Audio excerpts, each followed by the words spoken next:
mga Vakla, what's up y'all? Welcome back to my channel.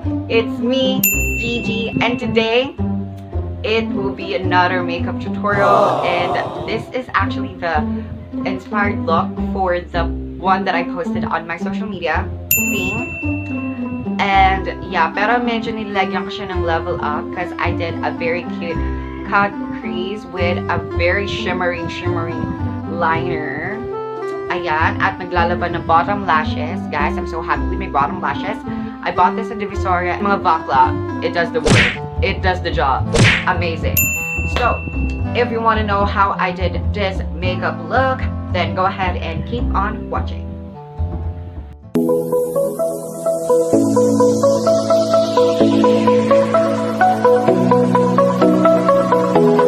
So, yan na nga mga Vakla. Welcome back to another makeup tutorial. Ang boses ko ngayon kasi medyo 4 AM na, nakakaloka, no? Pero go, ilalaban pa din natin ang ating video for today. At ang ating makeup look ay very cozy, nanlalamig, at very fresh na nanlalavan sa kapaskuhan kahit ikaw ay single. So, ngayon nga, natapos ko ng aking kilay. I did my brows off-cam and as well as prep and prime. So, nag-toner lang ako ng face using this Miniso na toner. At nagmist lang din ako using the Lux Organic Hydro Firming Mist with collagen and hyaluronic acid. Yan. Tapos, nag-moisturize din ako ng face using Eye White Aqua Moisturizer Whitening Vakla. Ang ginamit kong primer ay itong Quick FX na No Shine Mattifier. And then for my brows, the usual Anastasia Beverly Hills na shade I Dip Brow. So, na-conceal ko na din ang aking kilay at nilinis ko siya using the concealer part ng Fashion 21 Ultimate Cover. Ayan, ang aking ginamit na pa-conceal. Tapos, yun lang. So, let's start now with our eyes. So, ipa-prime or isa-set ko lang ang aking lids using the Fashion 21 Loose Powder. This is in the shade number 1. Ayan. Ayun na nga mga Vakla at naset ko ng aking lids. So, let's start with our eye makeup or eyeshadow. So, ang aking gagamiting eyeshadow palette is this Vice Cosmetics na eyeshadow palette, yung B221 collaboration. Ayan, nagre-reflect. Anyways, these are the colors that you will be getting sa palette. Ayan. Very bongga ng lalavan. So, let's start with this shade right here. This is Y'all. So, ilalagay ko lang siya sa aking crease. At in fairness dito sa palette nito kasi sobrang pigmented siya. So, i-blend nyo lang siya. So, yan ang magsisilbing transition color natin. At pasensyahan nyo na ang aking brows ay napakadumi. Dahil hindi ako nag-aahit ng kilay. Sinishape ko lang siya kapag nagme-makeup ako. So, ayan. Nalagyan ko na yung ating crease. Yan ang magiging color natin. Whatever. Tapos, ito. Kuha lang tayo na ito. Sa taas ng yol ay Yos-Yot. Daw.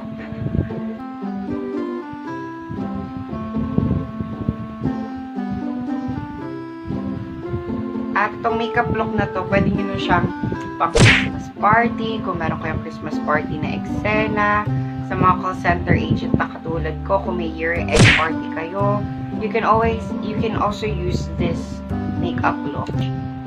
Mga Vakla blend lang. Ayan na nga. So, kukuha lang tayo ng deep color. At ang kukunin kong deep color ay ito, yung Y'all Doll. Tapos, medyo i-dip lang natin siya sa, medyo super ikakat na natin ang ating crease. Para medyo smoky na talaga siya.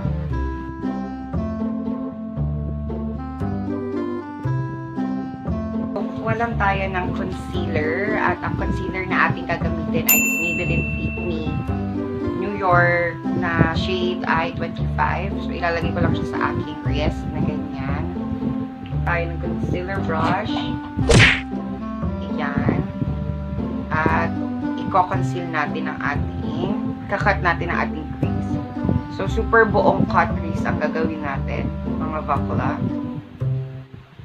So, ingat-ingat lang.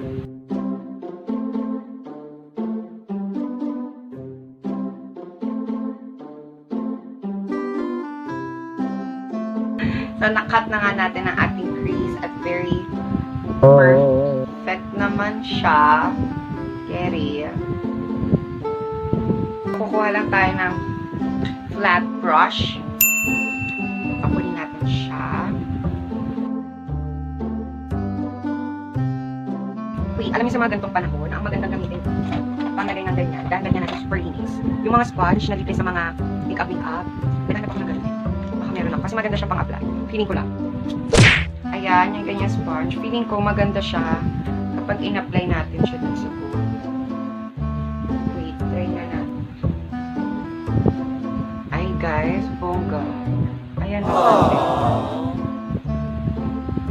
ayan, perfect. Perfect. So, carry na yan. Happy na ako dyan sa shade na yan. Dahil gusto ko nga super cut at malinis lang siya. Nilagyan ko lang siya ng shimmer dun sa may concealer part na ginawa natin.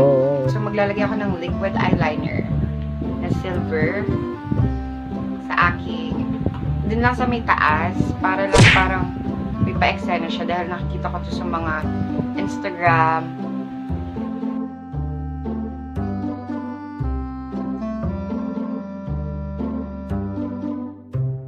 Maglalagay lang tayo ng black eyeliner. Ang gagamitin ko ay itong Chito black liner.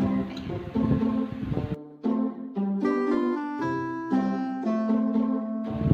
So, ayan na nga. Tapos na ang ating eyes. So, tatapusin ko lang itong kabila at I will be right back. So, ayun na nga mga Vakla. So, I'm so done with my eyeshadow and my eye look. And ended up so good. I love it. And maglalagay na tayo ng lashes. Ito ng lashes na gagamitin ko is this Taiwan lashes that I bought from the Victoria, the X15, everyone. There. And this is what it looks like. It is pretty amazing. Got it for 45 pesos lang. 698 and I've got bunch. So, lalagay ko lang ang aking lashes mga Vakla and I will be right back. Girl, I'm so happy with this lashes. It looks amazing. Oh my god, I love it. And it's really not bad for 45 pesos. Look at that. Anyways, I'm just gonna do my face. I'm gonna put foundation. But before that, I'm gonna color correct my face.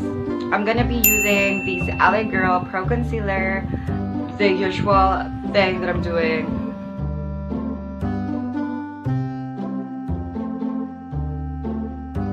To color correct the darkness of my freaking face. There. So, ayan, nakapag-color correct na tayo mga Vakla. And at the same time, I'm just gonna be finishing my foundation. And then, I will be right back, okay? So, ayun na nga mga Vakla, nakapag-contours na ako. Medyo maingay. Wait, sarado ko bitana.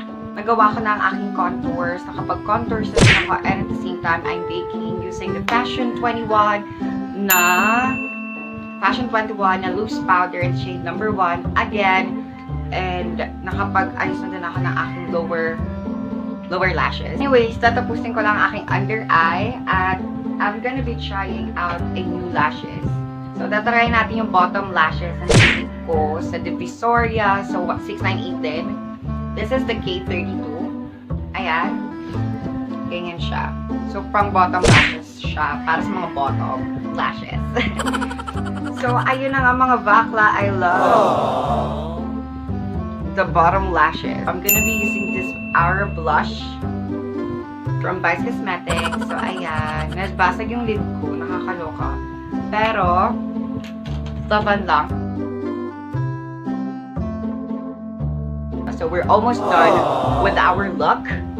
So, ang aking highlighter na gagamitin ay ang aking all-time favorite na Ever Belena Advanced or EB Advanced Glow Out Highlighter in the shade Spotlight.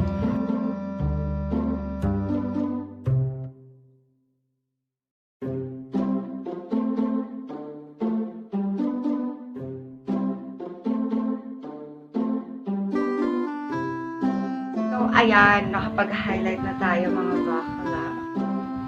Na very nanlalavan. Pang final touch ng ating look. Ang liquid lipstick na aking gagamitin ay this Eyeliner Cosmetics or Eyeliner Mineral Cosmetics. At ang shade na to is Love is True.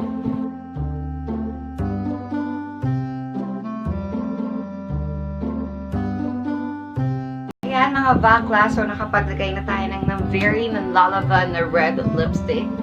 At babalik ako sa aking final look. So that's it mga bakla. Sana nagustuhan nyo ang ating mini makeup tutorial ngayong araw. And please don't forget to give this video a thumbs up kung nagustuhan nyo. Anyways, sana pa rin ay mag-subscribe ka sa aking channel. And please don't forget to click the notification bell for you guys to be updated to all of the videos that I'm uploading. And at the same time, don't forget to follow me on all my social medias. Links will be put down in the description box, so make sure to check them out.